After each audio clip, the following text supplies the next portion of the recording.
नासिका के एक छिद्र से माता श्वास लेती और उसी छिद्र से छोड़ देती। और एक समय ऐसा आ गया कि मां पार्वती जी ने नासिका के एक छिद्र से श्वास ले तो ली पर उसे छोड़ती ही नहीं, उसे छोड़ती नहीं। बहुत प्रयास किया, छूट नहीं। तब भगवान शिव को लगा कि ये प्राण त्याग देगी, अब मुझे जाना पड़ेगा, अब मुझे जाना पड़ेगा और मुझे जाकर दर्शन देना पड़ेगा। इसलिए शिव महापुराण की कथा कहती है, शंकर भगवान पर जल चढ़ाने वाला, शिव के मंदिर जाने वाला, शंकर की कथा श्रवण करने वाले को भगवान देवाधिदेव महादेव उसके चित्त और उसके चरित्र को शुद्ध कर देते हैं। और जिसका चित्त और चरित्र दोनों शुद्ध हो जाता है, फिर देवाधिदेव महादेव मिलने में देरी नहीं करते। मेरे ओघड़दानी मिलते जरूर हैं जब चित्त और चरित्र श्रेष्ठ हो गए।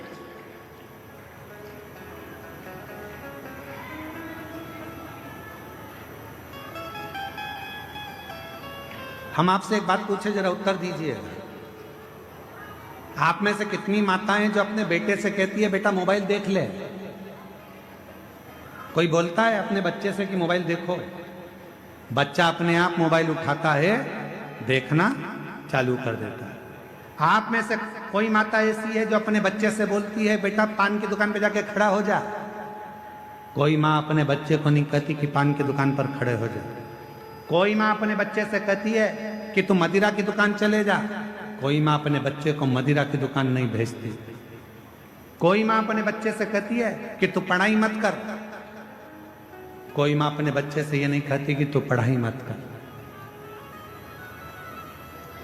कोई माँ ये नहीं कहती अपने बच्चे से कि तू अपने दोस्त के साथ खेलने जा। कभी माँ नहीं कहती। माँ नहीं कहती, उसके बाद भी बच्चा अपने दोस्त के साथ खेलने जाता है। माँ नहीं कहती तो भी बच्चा मोबाइल चलाता है। माँ नहीं कहती, उसके बाद भी बच्चा गलत दुकान पर जाकर खड़ा हो जाता है। माँ नहीं कहती तो भी बच्चा गलत संगत में पड़ जाता है। तो फिर विचार करिए, तुमने नहीं कहा, उसके बाद भी गलत जगह पर ये बच्चा क्यों जा रहा? ये बच्चा गलत क्यों कर रहा?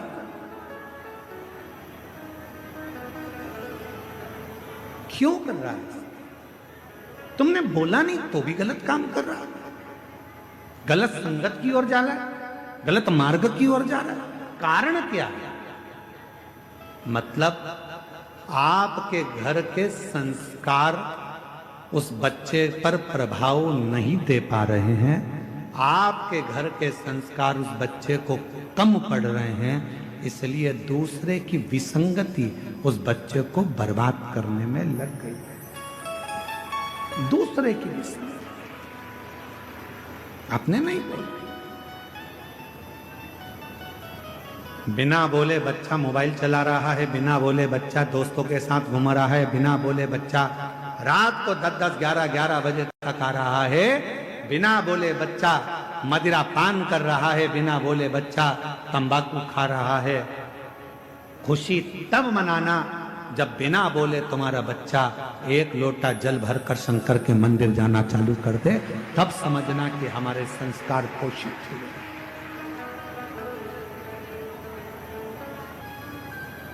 अभी दीदी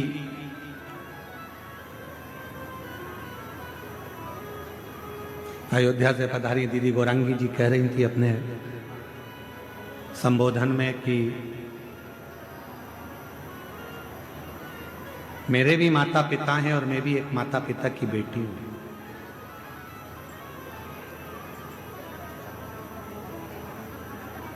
और दीदी कह रही थी किसी और वाले महाराज जी कहते हैं कि अपनी प्रत्येक बेटी को, अपने माँ बाप को कन्यादान का मौका देना चाहिए। मैं दीदी से कहना चाहूंगा, ये कन्यादान का मौका कब मिलेगा? जब माता पिता अपनी बेटी को श्रेष्ठ संस्कार देना प्रारंभ करेंगे तो वो कन्यादान का मौका अवश्य देंगे। हम मना नहीं करेंगे कि आप खूब अच्छे कॉलेज में बेटियों को पढ़ाओ, हमारी दिली तमन्ना होती है हमारी खुद की इच्छा होती है कि अच्छे कॉलेज में बेटी पढ़े, अच्छी एजुकेशन करे, बड़े से बड़े शहर में रहे, सब कुछ अच्छी नौकरी करे, अच्छी जॉब करे। पर मेरा बेटियों से निवेदन है, इस संसार सागर में बहुत लोग मिलेंगे, पर तुम्हारे माता पिता जैसा दुनिया में कोई नहीं मिलेगा जो तेरे लिए हमेशा हित ही चाहते हैं, अहित नहीं। सब मिलेंगे, कोई अपना फायदा। अभी जैसे वो बहन ने लिखा, एक व्यक्ति आया कि तुम्हारी दुकान जल गई, तुम 25 लाख रुपए दे दो मेरे को, मैं तुम्हारी दुकान में माल मंगवा कर भेज दूंगा। पति तो पहले से में पड़े, सो तो कहाँ करे। 25 लाख ले गया, मोबाइल बंद कर कर। ऐसे ढेर मिलेंगे जो तुम्हारा केवल उपयोग करेंगे, थोड़ा धन दिखाएंगे, थोड़ा शरीर दिखाएंगे, थोड़ा वैभव दिखाएंगे और तुम्हें गलत संगति में, विकृतियों में लेकर जाएंगे। और एक दिन जब पूर्ण तरह से तुम उसके चुंगल में आ गए, फिर वो तुम्हें बर्बाद कर कर एक दिन मारकर टुकड़े कर कर अटैची में भरकर फेंक देंगे। बहुत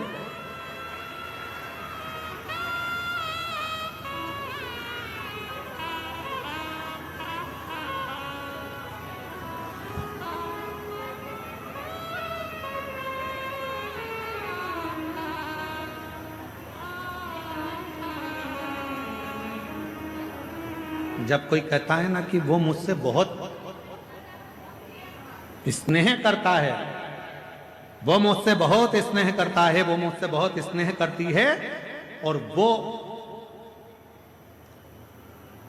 मैंने उसको अपने बातों में, अपने तरीके से उसको अपने काबू में कर कर रखा है। शिव महापुराण की कथा कहती है कि अपने जीवन को ऐसा मत बनाना कि आप किसी के काबू में रहें, आप स्वयं के काबू में रहें। स्वयं एक लाइन याद रखो, मैं चाहे ये करूं, मैं चाहे वो करूं, मेरी। कोई तुमसे कहे कि मंदिर मत जाओ, मुझे पैदा करने वाले मेरे माँ बाप हैं, मुझे पढ़ाने वाले मेरे माँ बाप हैं। कोई तुमसे कहे कि तुम मंदिर मत जाओ, कोई तुमसे कहे शिव पुराण में मत जाओ, कोई तुमसे कहे शंकर का भजन मत करो, कोई तुमसे कहे बाबा बैद्यनाथ का दर्शन करने मत जाओ, कोई तुमसे कहे कहाँ इनके चक्कर में पड़ी हो, क्यों बाबा उनके चक्कर में पड़ी हो, क्यों कथावाचकों के चक्कर में पड़ी हो, क्यों सियोर वाले महाराज के चक्कर में पड़ी हो, क्यों शंकर के मंदिर में जा रही हो, क्यों पशुपति व्रत कर रही हो, क्यों दरवाजे पर श्री शिवाय नमस्तुभ्यम लगा रही हो। मोहल्ले के लोग, दुनिया के लोग, रिश्तेदार लोग यदि तुम्हारे पास आकर तुम्हें इस तरह का ज्ञान दे तो उनके हाथ जोड़कर कहना, मुझे जन्म देने वाले तुम नहीं हो, मुझे पढ़ाने वाले तुम नहीं हो, मेरी परवरिश करने वाले तुम नहीं हो, मैं मेरे माँ बाप का खाती हूं, अपने विचार से जीती हूं, मैं किसी की सुनती नहीं। क्यों सुने हम, क्यों विचार करें?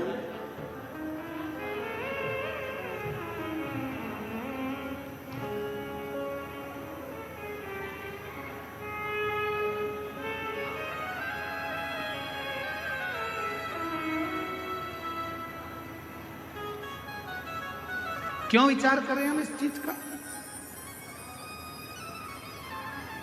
ये सब विचार नहीं, हम किसी के कहने पर नहीं चलते, हम तो बाबा के भरोसे चलते हैं। हम तो स्कंद पुराण का 531वें नंबर का प्रश्न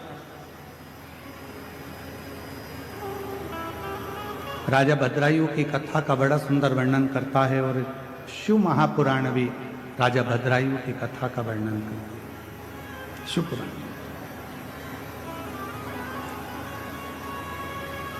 कहा,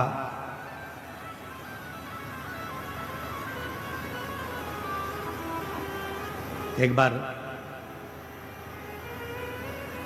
माँ जगत जननी जगदम्बा अंबा भवानी माँ पार्वती जी अपनी 2 सहेलियों के साथ जा रही थी।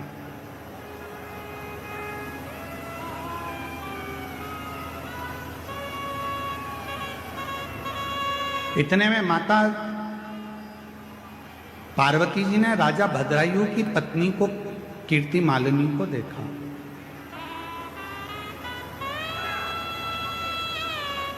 और राजा भद्रायु की पत्नी जब कीर्ति मालिनी दिखी, जहां शंकर भगवान का शिवलिंग था, जहां देवाधिदेव महादेव विराजमान थे, उस शिवलिंग के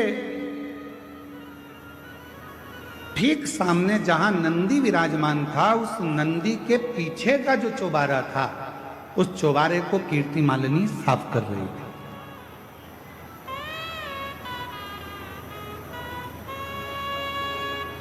पार्वती जी की दृष्टि चली गई और मां जगत जननी जगदम्बा अम्बा भवानी ने, माता पार्वती जी ने देखा तो अपनी सहेली से पूछा कि ये है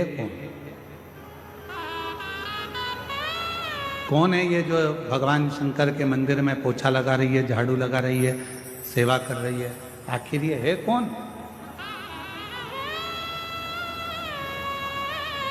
पार्वती जी की सहेली के मुख से निकल गया, ये राजा भद्रायु की पत्नी कीर्ति मालिनी। राजा भद्रायु, हाँ, शिव का परम उपासक, भगवान शंकर की अविरल भक्ति को वो धारण करता है, शिव जी का भजन करता है, शिव नाम में डूबा रहता है, भगवान शंकर के सिवाय उसका मन कहीं लगता ही नहीं है। शिव शिव शिव शिव दिन रात रटता रहता है, दिन रात। ऐसा कोई क्षण नहीं जाता जिस क्षण में वो भगवान शंकर का भजन ना करता। प्रत्येक क्षण, प्रत्येक पल, प्रत्येक घड़ी वो शिव भक्ति में डूबा है। यहां तक नाम जप इतना ज्यादा करता है कि सिर भी नहीं। वो एक श्रीमद् भागवत में एक उद्धव संवाद में एक लाइन आती है, महाराज, सर झुकाने की फुर्सत नहीं है, ऐसी एक लाइन उद्धव चरित्र में कथाकार बड़ी सुंदर उसको गाते हैं। यहाँ दम नाम में लगा रहता है, भगवान शंकर के भक्ति में लगा रहता है, भगवान शंकर के मंत्र जाप में लगा रहता है। पार्वती जी ने पूछा, भद्रायु कौन? सखी ने कहा, शंकर का भक्त।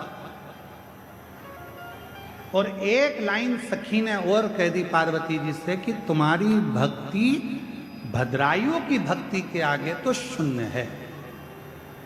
जो भद्रायु भक्ति करता है उसके आगे पार्वती तुम्हारी भक्ति शून्य है।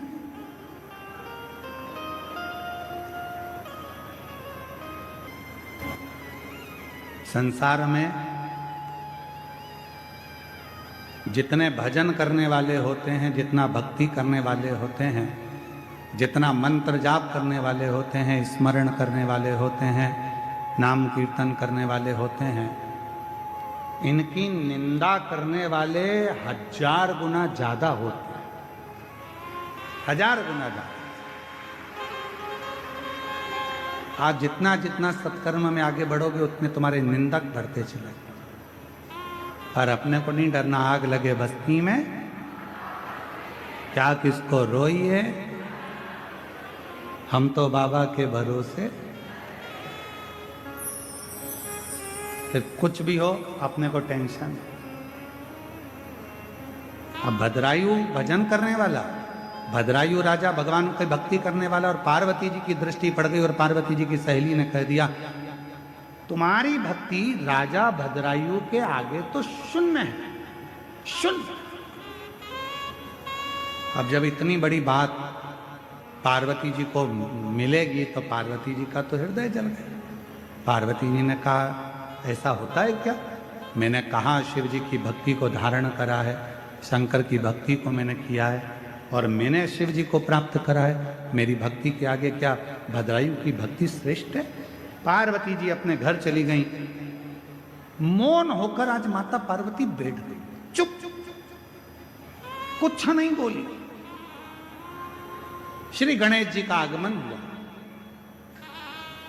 और गणेश जी ने पूछ लिया, मां 3 दिन से देख रहा हूं आपको माता, आप मौन हो, कुछ बोलती नहीं हो, क्या बात है? गणेश जी ने जैसे ही कहा तो माता बोली कि मैंने सुना है कि भद्रायु राजा की शिव भक्ति बड़ी प्रबल है। इतने में तो मां ने कहा था और गणेश जी ने पूरा चिट्ठा खोल दिया। अरे मैया, राजा भद्रायु तो भद्रायु जी की जो धर्म पत्नी है कीर्ति मालिनी, वो इतनी बड़ी शंकर की उपासक है कि अगर शिव कह दें तो वो प्राण त्याग दे, इतनी बड़ी उपासक। अब तो माता के मन में आया कि सहेली कह रही थी, मतलब बात सत्य हो गई। अभी भी मन स्थिर नहीं रहा। आज मन में शांति नहीं थी तो भ्रमण करने के लिए बाहर चली गई। जैसे ही बाहर गई तो दो सहेली और मिल गई, लक्ष्मी और सरस्वती।